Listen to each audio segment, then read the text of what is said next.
Hello, welcome back. Now, talks to secure the future of British steel are ongoing as fears mount over the company's plant in Scunthorpe. The Chinese owner of the plant has cancelled future orders for iron ore, coal and other raw materials needed to keep the furnaces running. Well, I'm pleased to say joining me now is Chief Executive of the Northern Powerhouse Partnership, Henri Murison. Hello, Henri. Thank you so much for talking to us on the Politics Hub this evening. How hopeful are you that a deal will be reached?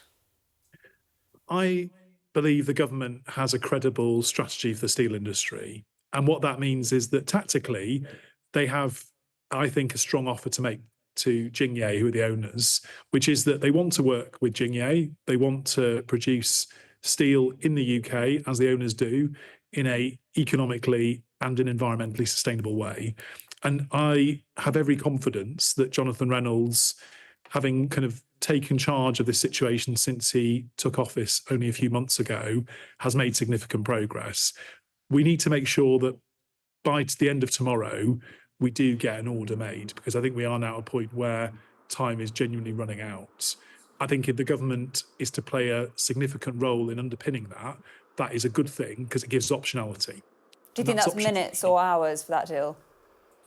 I think my understanding is that we've probably got until the end of tomorrow to see an order being made.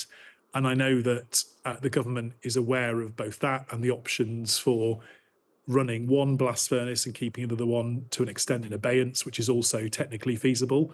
So I have every confidence that the government is acting in the best interests, not only of the steelworkers of Scunthorpe, but of UK PLC, that needs to retain for as long as possible. And I would hope, if there is a technical solution, virgin steel making permanently, and whatever happens, some form of steel making here at Scunthorpe. The government have made quite clear that nationalisation is still on the table. Is that something that you'd support? I support the government making the best deal for British taxpayers. So if Jingye want to invest private money in converting to blast furnaces, to electric arc furnaces, for example, then the total cost of that deal would be about 2 billion, of which the government would make up about a quarter of that funding package. If the UK government was to nationalise it in its entirety, then of course the recourse to public funds would be greater. There is a finite amount of funding for the government steel strategy, and I'm not in the business of spending the government's money willy-nilly here in the north of England and denying the government the opportunity to make and have an impact on other parts of the UK. So my view would be, if there is a commercial arrangement, and I think that Lisa Nandy, the Culture Secretary, as part of the breakfast media round earlier this week, alluded to the fact that that was the government's preference, then clearly that would reduce the exposure to taxpayers. And I would favour that option if it's at all possible. I do, however, think that having the option of bringing this back into state ownership is the right thing. It is, of course, the case that the last government did at one point de facto nationalise this, but then chose to sell it again. The last government also failed to build the carbon capture infrastructure that would have allowed this plant to sustainably stay open and to start having a solution to decarbonise earlier, which would have given Jingye a lot more confidence to invest. And although those like reform, for example, have called for nationalisation this week, they also oppose technologies like carbon capture, which are vital to the steelworks' long-term future. So I do think it's easy for some, perhaps in the context of the current mayoral election, to curry favour with the electorate they would perceive locally by throwing around ideological solutions on ideological grounds. I have no problem with a Chinese company owning the steelworks. I think if this company, who've been treated pretty badly by the last government, are prepared to still invest, I would welcome their investment. And the fact that the government's prepared to come in alongside them, I think is a good deal. We've heard a lot this week about deal making from other parts of the world. And I hope here in Scunthorpe, certainly with cooler heads like Jonathan Reynolds rather than the US president, it's very possible to make a deal with this Chinese business and for them to be part of the future of Scunthorpe. But if for whatever reason that isn't possible, I would support the government in pursuing alternatives. So it sounds like you basically think it's been politicised. But you also talk about Donald Trump, what's going on in the US. I wanted to ask you about that while we've got time as well. Are you worried about the impact that tariffs are going to have on your region?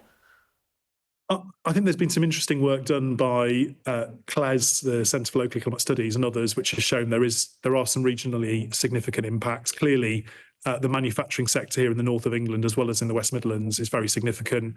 In the northeast, in South Yorkshire, for example, but also in the northwest as a whole, manufacturing is key to our economy. So obviously, I'm concerned about those 10% tariffs. I'm particularly concerned about those tariffs on automotives at a higher rate.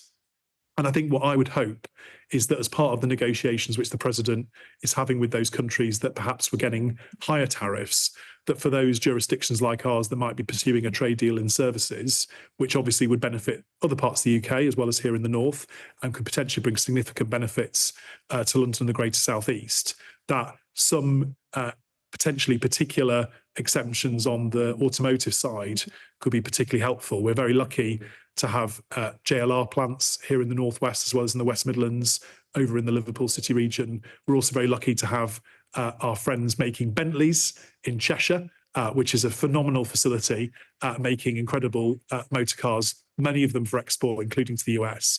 So I would hope that the government will bear in mind the need to address the tariff issues as part of our wider relationship with the US.